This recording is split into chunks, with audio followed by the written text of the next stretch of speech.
Magandang hapon guys, may naayos ako na TV na Panasonic. Binuksan ko na kanina. Ang brand niya Panasonic 24 inches. Ito yung modelo niya, LED-2488. Ang sira niya, ayaw mag power, hindi umiilaw itong standby light niya dito, yung kulay pula.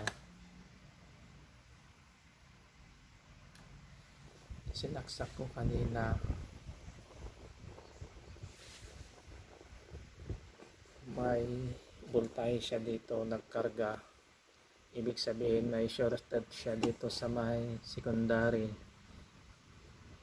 Ibig sabihin gumagana itong primary niya. Ang nakita kong diferensya, itong diode na isa, ito is SR3100. Ito yon.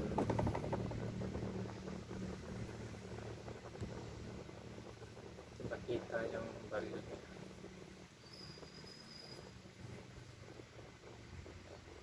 Yan, nakita nyo na siguro.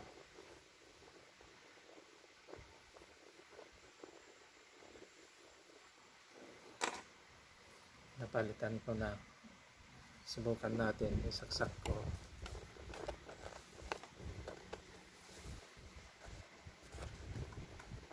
Isaksak ko na. Oh, may standby na siya. Kulay pula. Power switch on natin.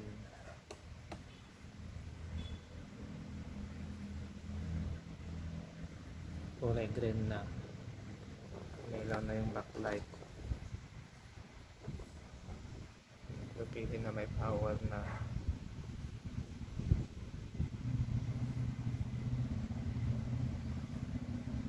No signal.